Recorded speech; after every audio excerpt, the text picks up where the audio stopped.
एक महत्वपूर्ण बात जो जानना बहुत जरूरी है सर, क्योंकि आप पहले जेडीयू से विधायक रहे, है ना। हालांकि चुनाव हार के तब भी जो है अवाम का काम करते रहे, क्योंकि आप पार्टी के साथ जुड़े हुए थे।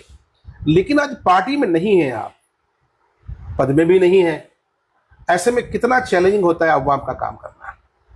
रिस्पॉन्स मिलता है? बढ़िया रिस्पॉन्स पहले की तरह मिलता है क्या? नहीं, ये आपने बहुत अच्छा सवाल पूछा कि पहले मैं जनता दल यूनाइटेड से 2 बार जी। एमएलए रहा। एक बार 1 साल 4 महीने के लिए 2014 से 2015, फिर 2015 से 2020 5 साल के लिए। तो इसमें सत्ताधारी जो दल है उससे जुड़े होने के कारण, नीतीश कुमार से जुड़े होने के कारण बहुत सारे बड़े बड़े प्रोजेक्ट हम लोग काम क्षेत्र के लिए लेकर आए। फिर उसके बाद मैं चुनाव हार गया। पिछले लगभग अब 5 साल होने जा रहा है जी। 2-3 महीने कम है, मैं किसी पद पर नहीं हूँ। और उसके बाद भी जो है पार्टी में सत्तारूढ़ दल में थे, तो उसका कहीं ना कहीं असर था कि मुख्यमंत्री से बोल के, मंत्रियों से बोल के कुछ न कुछ काम क्षेत्र के विकास के लिए करा लेते। लेकिन पिछले 1.5 माह से ज़्यादा हो गया। अब देखते हैं कि 19 अप्रैल 2025 को मैंने पार्टी के सभी पदों से इस्तीफा दे दिया है। अभी न मैं कोई एमएलए हूँ, न एमपी हूँ, कोई जनप्रतिनिधि भी नहीं हूँ, न पार्टी से जुड़ा हुआ। तो ऐसे में इस दौरान भी बहुत सारे चैलेंजेज आए। तो मैं कोशिश करता हूँ कि इसको भी चुनौती के रूप में लेकर के इसको हल करने के लिए। जैसे एग्जाम्पल के तौर पर 22 मई को, ये आज से 12-13 दिन पहले जी। हमारे कोचा दामन कुट्टी पंचायत अहमदनगर टोला का एक लड़का मैनुल हक, जो शेरशाह बिरादरी से ताल्लुक रखते हैं, जो गुड़गांव में जो है कंस्ट्रक्शन लाइन से जुड़े हुए थे जी। उनको दिल्ली क्राइम ब्रांच की पुलिस आकर उठाकर वहां से ले गई। कहाँ ले गई, कौन ले गई, उस वक्त तक किसी को पता नहीं था। बांग्लादेश के किसी से चैटिंग कर रहे थे, उसी मामले की बात कर रहे ये हैं? तो बाद में फिर ये अभी आएगा। तो उनके भाई लोग घर में वालिद साहब रोने लगे, और साथ ही कुछ बता नहीं पा रहे थे। ये क्राइम ब्रांच की टीम तो सिविल ड्रेस में होता है कि कुछ बता नहीं पा रहे थे कि कौन आया ले गया। मुझे नंबर दिया जिस कंपनी में वो काम करते थे, कंस्ट्रक्शन कंपनी में, उसका जेई का अमित, उससे पूछे तो वो भी पूरा कोई जानकारी नहीं दे रहे थे। उन लोगों को नहीं पता है। मैं पता भाई आपके साइट से उसको उठा के ले गया, तो ये आपकी जिम्मेदारी है, जाहिर है आपको पूछना चाहिए था कौन लेके गया। सही बात। तो अब अगर उस बंदे को कुछ हुआ तो मैं बिहार में केस डलवाऊंगा आप पर, और यहाँ आपको मंगवाऊंगा गिरफ्तार कर, कानून के शिकंजा आप पर कसा जाएगा। तब फिर वो थोड़ी देर बाद फोन करके एक नंबर दिए, साहला नाम से, वो दिल्ली क्राइम ब्रांच के ऑफिसर थे। फिर मैं बात किया 22 तारीख की रात को, तो उन्होंने बात किया, जानकारी दी कि हाँ हम लोग पूछताछ के लिए लाए हैं। क्या वजह है? बोला इनका बांग्लादेश से लगातार बातचीत हो रही है, इसलिए इस पर जो है जांच चल रहा है। अगर जांच में ऐसा कुछ भी नहीं होगा तो हम लोग इसको छोड़ देंगे। लड़के से बात हुई, लड़की से बात हो रही थी? लड़का या लड़की से, ये नंबर से बात हो रहा था। क्या बातचीत, कुछ वजह हुआ? बातचीत नहीं, मैंने ये सस्पिशन में कि बांग्लादेशी हो गए बार बार क्यों बात कर रहा है। जब फिर दूसरे दिन 36 घंटे बाद फिर हम कई बार और लोगों से बात किए।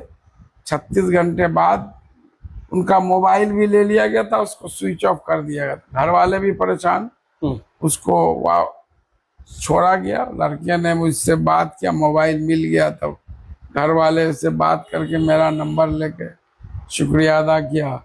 फिर बताया कि मुझे इंस्टाग्राम से किसी से दोस्ती हो गई थी, उसी से कभी कभी वो भी फोन करता था, हम लोग बात करते थे। और दूसरा कोई मेरा बांग्लादेश से कोई कनेक्शन नहीं है, कोई ये नहीं। तब वो उसको छोड़ दिया।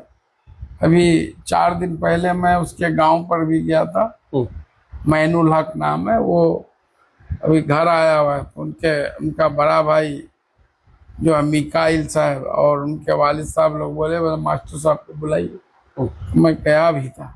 यहाँ मैं थोड़ा सा आपको रोकना चाहूंगा सर। नई नस्ल के बहुत सारे लड़के और लड़कियां, खासकर सुरजापुरी लड़कियां, सोशल मीडिया में बहुत ज्यादा जो एक्टिव है। क्या नहीं लगता है कि सोशल मीडिया की दोस्ती जो होती है, चाहे इंस्टाग्राम पे हो, ट्विटर पे हो, फेसबुक पे हो, ये सही नहीं है, दुरुस्त नहीं है?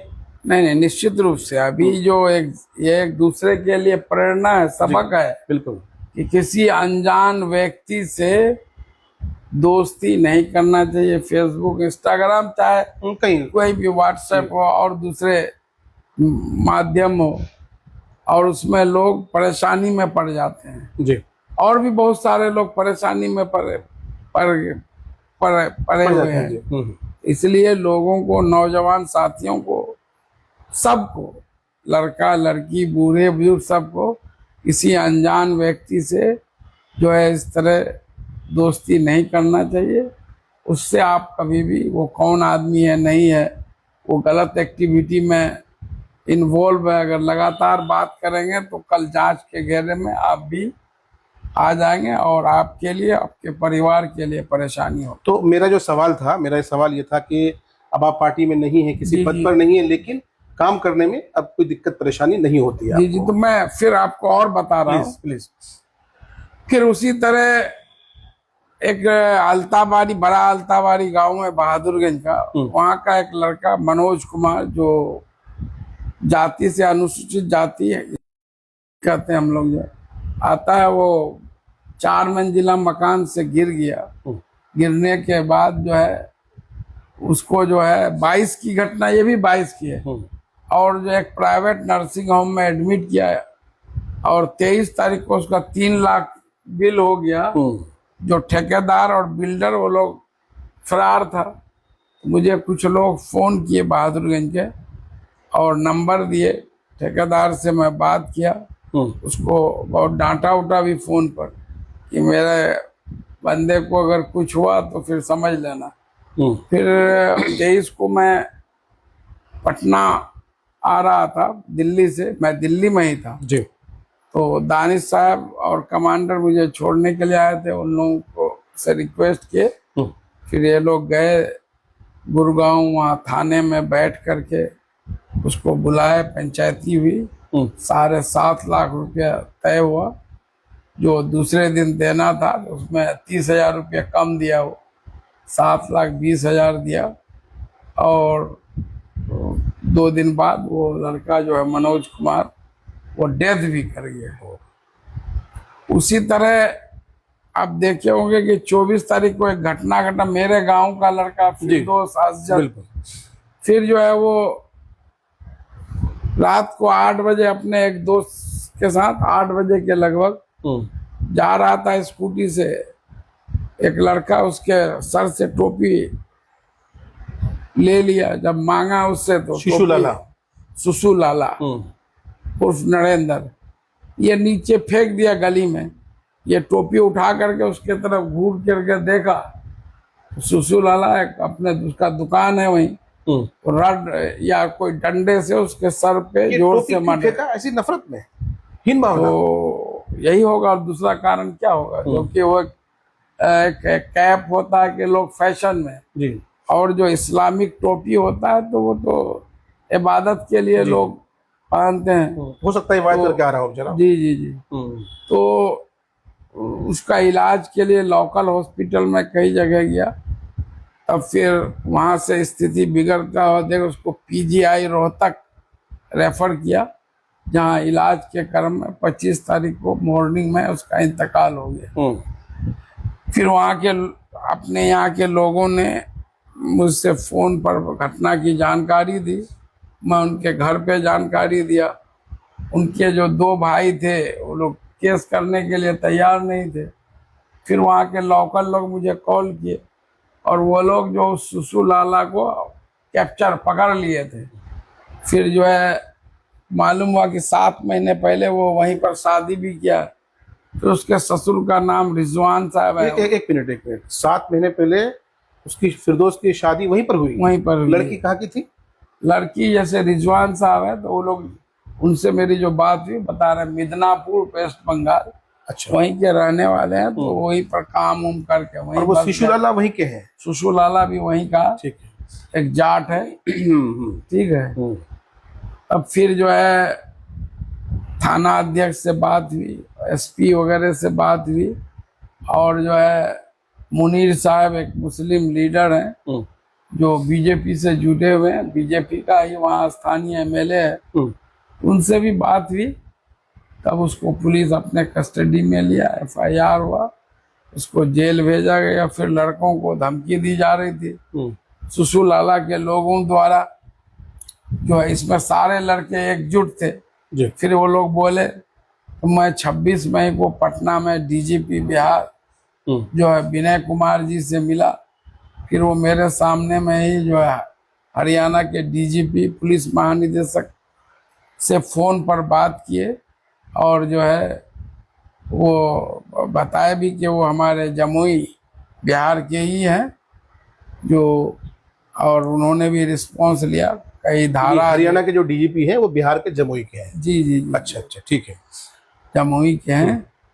तो उनसे हम लोगों ने बात किया कि जैसे इसमें तो उसकी हत्या हुई, जो पुराना 302 वो तो लगा है, जो अभी जो है बीएनएस की धारा 103 ब्रैकेट में 1 जो पुराना 302 जमानती वारंट है इसका। हाँ, तो लेकिन उसमें एक जो है वो धारा नहीं लगाया है कि जैसे टोपी पहने हुआ था, टोपी एक धार्मिक टोपी पहन, सांप्रदायिक स्वभाव, वो टोपी को लेकर विवाद हुआ तो उसमें वो धारा भी लगना चाहिए, जो आप जो बोले सांप्रदायिक सौहार्द, कॉम्युनल हेट्रेड जो है नफरत, इसको मॉब लिंचिंग नहीं बोलेंगे क्योंकि एक ही आदमी था, ये मॉब लिंचिंग नहीं, बाकी किसी ने उसका सहयोग नहीं किया। नहीं। उस वक्त तो वो अकेले था और ये लोग दो लड़के थे। ये तो मॉब लिंचिंग मैं भी बोल रहा हूँ कि ये मॉब लिंचिंग नहीं है, लेकिन बहुत सारे न्यूज चैनल में चला दिया मॉब लिंचिंग। वो अकेला जितने लोगों ने जानकारी दी फिर उसको वहीं पर दफना दिया गया। अभी हम लोग डीएम साहब को भी कॉपी दिए हैं, मुख्यमंत्री के यहाँ भी भेजे हैं कि इसको मदद किया जाए जहाँ तक हो। सरकारी जो है 22-24 साल का लड़का था और इस तरह से उसकी हत्या हो गई। और उसी तरह से एक जो है सद्दाम हुसैन नाम है उनका, बहादुरगंज के ही रहने वाले हैं। आपको बैसा गोपालगंज गांव है, लौचा पंचायत। ठीक है। ये 30 मई को मालदीव से बेंगलुरु के लिए रवाना हुए, घर आ रहे थे, वहीं काम करते हैं। फिर बेंगलुरु से लखनऊ इंडिगो की फ्लाइट से आए, कंपनी के तरफ से उनको टिकट था। फिर वो 30 तारीख को शाम में लखनऊ पहुंचे। 31 तारीख को सुबह में भाई से बात किए कि मैं ये करंट रिजर्वेशन तो तत्काल मिला नहीं, तो जनरल टिकट पर मैं घर आ रहा हूँ, किशनगंज आ रहा हूँ। लोग भी इत्मीनान हो गए। ये 31 तारीख को वो फोन किया मॉर्निंग में। फिर 1 तारीख को 1 जून को 6:40 में वो फोन करते हैं कि मेरा दिमाग काम नहीं कर रहा, मैं कहाँ हूँ मुझको कुछ पता नहीं। उसके बाद उसका मोबाइल स्विच ऑफ हो गया। घर वाले परेशान हो गए, परेशान होके मेरे पास आए तो फिर नंबर लेके हम एसपी साहब से बात किए। एसपी साहब तुरंत वहाँ उस नंबर को डाले कि लास्ट कॉल का जो लोकेशन वो बताया कि दक्षिणेश्वर रेलवे स्टेशन हावड़ा कलकत्ता के बगल में है। तब उन लोगों को वो लोकेशन दिए, उन लोग उसी लोकेशन को डाल के वहाँ गए, वो वहाँ चाय के दुकान के पास वो अचेत मैंने उस वक्त तक होश आ रहा था उसको, वहीं वो पड़े हुए थे, उसको ले करके आए। और जब उनको होश आया तो बताया कि लखनऊ स्टेशन पर ही एक लड़के से दोस्ती हो गई, वो भी कह रहा था हम भी जा रहे हैं, और ट्रेन जो खुलने का टाइम है वो लाके एक कप चाय दिया, और वो चाय पीने के बाद बोला मेरे साथ क्या हुआ, हम कहाँ गए, कैसे आए, हमको कोई पता नहीं। तो एसपी साहब जो अपने जो सागर कुमार जी, उनकी बहुत मदद रही, और जो है तो यही और जो है फिर अभी ठीक है, इस तरह की बहुत सारी घटनाएं अभी इस तरह की ये जो है कोईमारी एक गांव है, वहाँ का भी जो एक लड़का आजाद साहब 22 साल का लड़का है, उसको आज से 5 दिन पहले वहाँ ऑपरेशन हुआ जी पूर्णिया में। उसको जो रीढ़ की हड्डी में कुछ प्रॉब्लम था, चलने उलने के लिए निकाह भी हुआ था, अभी रुखसती नहीं हुआ था। वहाँ गया, उससे कोई क्वाक डॉक्टर ले गए और वहाँ ऑपरेशन किया 8 घंटा, उसके बाद वो डेथ कर गया। ये जो है लाश को हॉस्पिटल वाला जो है एम्बुलेंस में डाल के घर भेज दिया। ये लोग परेशान हो गए, ये लोग गए और जो है तौसीफ साहब के पास भी गए थे। फिर जो विधायक तौसीफ, पूर्व विधायक, जी जी जी ठीक है। फिर जो मेरे पास आए, और ये सैनी साहब, वहाँ के मुखिया जो है सुकारू लाल हरिजन जी, फिर मैं यहाँ से उस नंबर लिया डॉक्टर का, कई बार फोन किया नहीं उठाया।